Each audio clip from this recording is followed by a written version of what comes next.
¿Qué tal? Vamos a hacer un breve repaso sobre el segundo cuestionario de la mirada probable, que tenía como objetivo central seguir cuestionando la naturaleza del dato en cuanto a su relación con el modelo INFER, el modelo informático, fenomenológico y realista, en el que, en pocas palabras, partimos de la experiencia directa como referente básico, como referente neutral, respecto al cual clasificamos todas las demás fuentes de datos de menos a más abstractas, de menos a más alejadas de la experiencia directa. El cuestionario juzgaba nuestra capacidad de discernir entre, finamente, sobre todo, y sin dejarnos engañar fácilmente por la categorización que logran las palabras, finamente, precisamente a esta relación entre lo que estamos proponiendo como datos y la experiencia directa. Sin más preámbulo, vamos a los ejemplos. El peso de una persona en kilogramos. El peso de una persona es una abstracción. Kilogramos es la unidad que utilizamos para formalizar dicha abstracción. Por lo tanto, no puede ser un dato real. Si es un dato numérico, si es un dato que estoy pudiendo expresar en números, entonces, por definición, es un dato continuo. Estimación del peso de una persona en kilogramos en caso de conservar su dieta actual. Es una estimación, me está regalando esta palabrita, la relación con el objeto cognitivo, como diría Gándara, o la perspectiva de análisis que hemos denominado anticipar, que es cualquier intento por adivinar o proyectar hacia el futuro o hacia el pasado, que en estos términos da lo mismo, lo que podría haber sido o lo que va a ser. Vi a Juan subirse a una báscula, tal vez para pesarse y luego para anotar su peso en kilogramos, pero el hecho de que lo vi subirse a una báscula es un dato real. Juan prefiere identificarse con la gente que es robusta que pensar que tiene sobrepeso. Todas estas son categorías. Son dato. ¿De qué tipo? Categorial. Porque la diferencia entre robusto y no robusto no es un dato continuo. Es un dato de una frontera aristotélica, le podemos decir, de una frontera tajante, que no me permite tener una relación gradual entre uno y otro lado, sino que inmediatamente me manda al sí o al no. Eso es un dato categorial. Juan observa su reloj cuando hace ejercicio, pues este es un hecho de la experiencia, es un dato real. A Juan le toma 2 días y medio bajar 1 kilogramo. Ojo, esto ya es una generalización. Aunque puedo pensar que lo estoy poniendo en términos de la experiencia directa, porque es un hecho, porque es algo que yo observé, si lo piensan detenidamente, en realidad no es algo que esté yo observando. Es algo que estoy yo generalizando y utilizando coloquialmente a través del lenguaje. Pero eso ya requiere una generalización y tenemos que ser muy finos con el discernimiento de lo que verdaderamente es dato real. De lo contrario, nos perdemos en las palabras. Entonces esto no es dato real, es una generalización. Si mis 2 unidades que estoy utilizando aquí son tiempo, 2 días y medio, y una unidad de peso que es 1 kilogramo, ambas son unidades expresables en números, por lo tanto son datos continuos. El siguiente kilogramo será más difícil de bajar para Juan. Esto claramente es una proyección hacia el futuro, por lo tanto es anticipar. Juan cuenta el tiempo en el que consigue bajar 1 kilogramo. Juan está contando el tiempo. ¿Es realmente una observación? No, no estoy dando una observación concreta, empírica. No estoy dando señas concretas de que yo esté atestiguando a Juan hacer algo. Es más bien una abstracción, una generalización sobre una actividad que hace Juan, que es contar el tiempo en el que consigue bajar 1 kilogramo. Por lo tanto, es lo mismo. Si tengo tiempo y tengo peso, tengo datos continuos. En términos estrictos, ahora pasamos a la sección de verdadero y falso. En términos estrictos, puedo hablar de la realidad y las palabras pueden reflejar el estado de cosas de la observación directa. ¿Se puede hablar de la realidad? En algún video mencioné que no. El lenguaje no accede a la realidad porque el lenguaje necesariamente funciona representándola. Por lo tanto, las palabras, por eso puse en términos estrictos. No estoy hablando a la ligera, no estoy utilizando coloquialmente las palabras realidad o las palabras estado de cosas o la frase observación directa. En términos estrictos, no se puede hablar de la realidad y las palabras no pueden reflejar el estado de cosas de la observación directa. Es falso. Una observación en estadística es la obtención del dato a partir de la experiencia directa. A partir de observar algo, no. Una observación no es igual a observar en términos de percepción visual. Una observación, como ya expliqué en su momento, es el dato individual proveniente de la operacionalización de una variable. ¿Ok? Entonces, falso. El número necesario de observaciones pertinentes para el método cuantitativo se obtiene replicando el registro sobre el mismo fenómeno en distintas condiciones.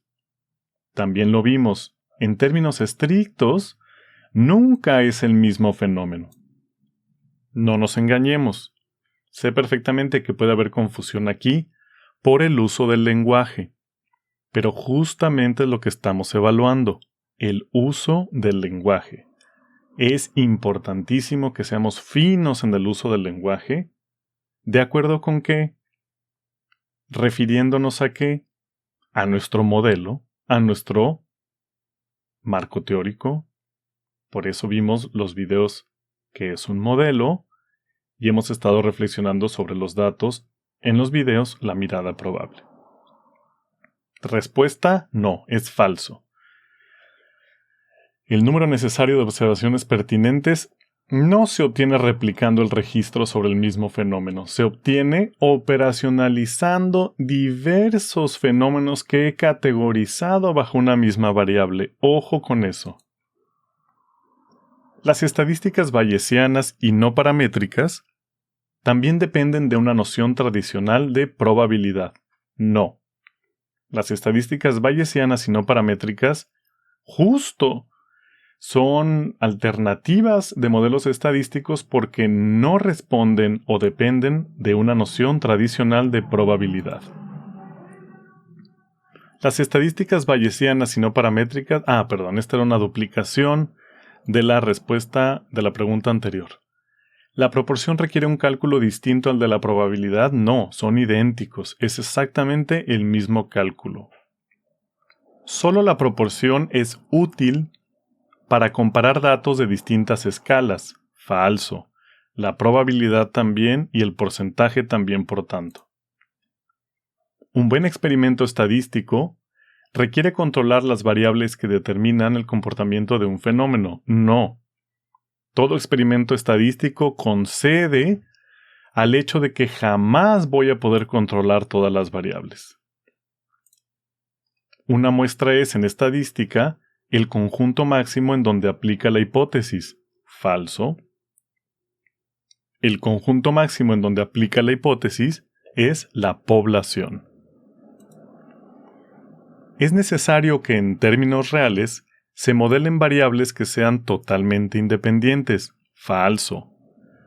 Ninguna variable es totalmente independiente, por lo tanto, no podría ser necesario.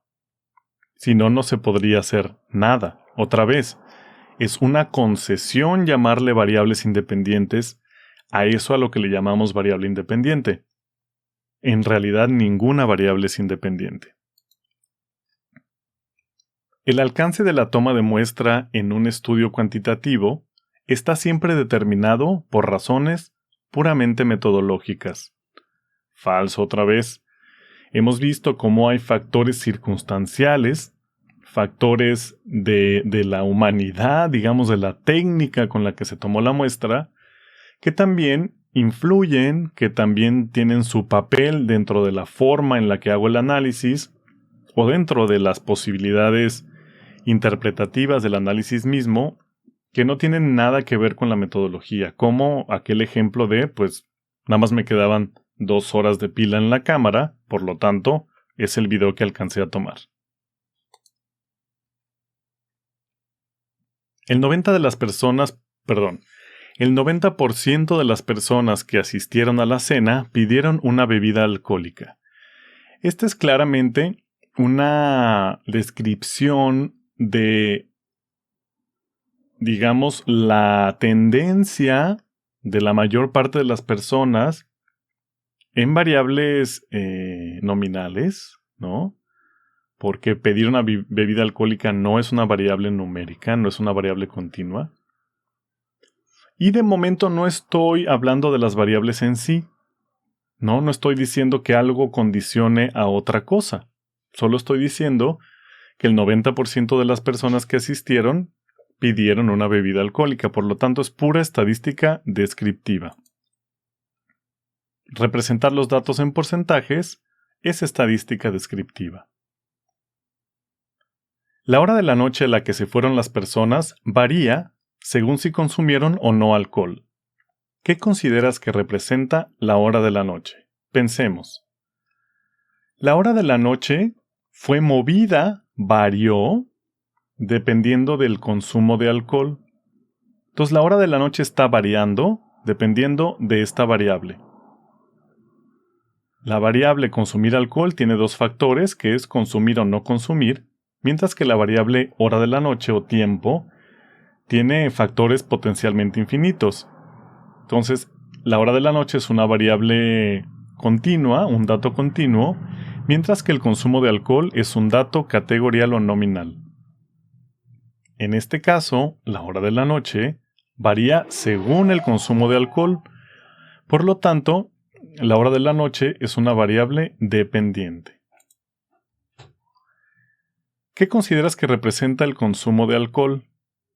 Bueno, el consumo de alcohol, si la hora de la noche es la variable dependiente, el consumo de alcohol tendría que ser concesivamente la variable independiente. No totalmente independiente, sabemos que todo en contexto está intrincado, está relacionado. Obviamente, hay una cierta influencia de a qué horas me quiero ir en mi decisión de si consumo alcohol. No es todo unidireccional. No es nada más si consumí alcohol que me voy tarde. También puede preexistir una decisión de hasta qué horas tengo para irme en mi decisión de consumir o no alcohol, pero acuérdense que los modelos son lineales y tengo que tener eso claro desde el principio. Si el 90% de las personas que asistieron a la cena pidieron alcohol, hay que comprar unas botellas para mañana. Aquí las palabras mágicas son para mañana. Esto implica que estoy utilizando esta medida de tendencia central, de tendencia, para tratar de predecir, para tratar de estimar cuántas botellas habrá que comprar para mañana. Esto es una manera muy general de estadística inferencial. El género de las personas puede influir en su selección de la bebida alcohólica. ¿Qué representa el género? Bueno, si el género es el que puede influir, es la variable independiente la que influye sobre la dependiente, que en este caso sería la bebida alcohólica. Escoger entre vino y tequila puede estar determinado por el origen geográfico de las personas. ¿Qué representa la selección entre 2 bebidas alcohólicas? La selección de bebidas alcohólicas aquí está determinada o puede estar determinado por el origen geográfico. Por lo tanto, bebida alcohólica es la variable dependiente. Muy bien, este es el repaso del cuestionario. Espero que les haya quedado claro. Si tienen dudas, por favor, plantéenlas aquí abajo. Ya tienen el siguiente material ahí en la clase de Classroom. Este fin de semana, alrededor del viernes, mandaré el formulario que corresponde y seguiremos como lo planteo en ese video. Seguimos en contacto y hasta luego, gracias por escuchar.